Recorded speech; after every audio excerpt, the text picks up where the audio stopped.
अंतरिक्ष में जून में 8 दिन के मिशन पर गई भारतीय मूल की एस्ट्रोनॉट सुनीता विलियम्स तकनीकी मुश्किलों के कारण इंटरनेशनल स्पेस स्टेशन पर फंस गई हैं, लेकिन इसके बावजूद वह खुश हैं।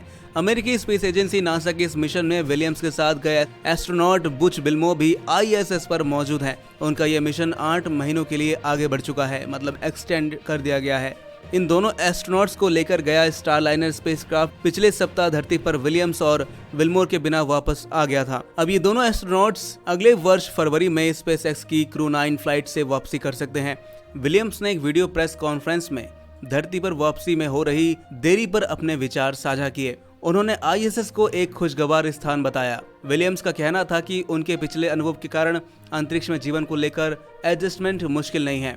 इस बारे में विल्मो ने कहा है कि स्टारलाइनर पर उनकी वापसी को लेकर सहमति नहीं थी। कुछ तकनीकी समस्याओं का समाधान नहीं होने के कारण उनका स्टे बढ़ गया है। विल्मो ने बताया कि स्टारलाइनर के साथ सुरक्षा से जुड़ी आशंकाओं के मद्देनजर उनकी वर्तमान स्थिति बेहतर के लिए है। विलियम्स ने ये माना कि ISS पर उनका स्टे बढ़ने से कुछ तनाव है, लेकिन ये मिशन पर ध्यान केंद्रित कर रही है। इन दोनों एस्ट्रोनॉट्स ने अमेरिका में प्रेसिडेंट के लिए आगामी चुनाव में अंतरिक्ष से अपना वोट डालने की इच्छा जताई। इस चुनाव में डोनाल्ड ट्रंप और कमाला हैरिस के बीच मुकाबला है। स्टारलाइनर स्पेसक्राफ्ट को ISS तक पहुंचाने में मुश्किलें हो रही थी। इनमें स्पेसक्राफ्ट से हीलियम का लीक भी एक समस्या थी। इस वजह से नासा और बोइंग ने इसे बिना एस्ट्रोनॉट के धरती पर लाने का फैसला किया था। पिछले महीने इसरो ने कहा था कि नासा के सामने आ रही ये चुनौतियां देश के गगनयान मिशन के लिए महत्वपूर्ण सीख होगी। इसरो के प्रमुख S सोमनाथ ने कहा था कि यह स्थिति गगनयान मिशन के लिए एक महत्वपूर्ण सीख है।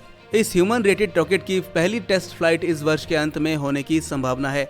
सोमनाथ ने बताया कि नासा के सामने आ रही चुनौतियों को समझने से इसरो को अपने मिशन की तैयारी करने में सहायता मिलेगी।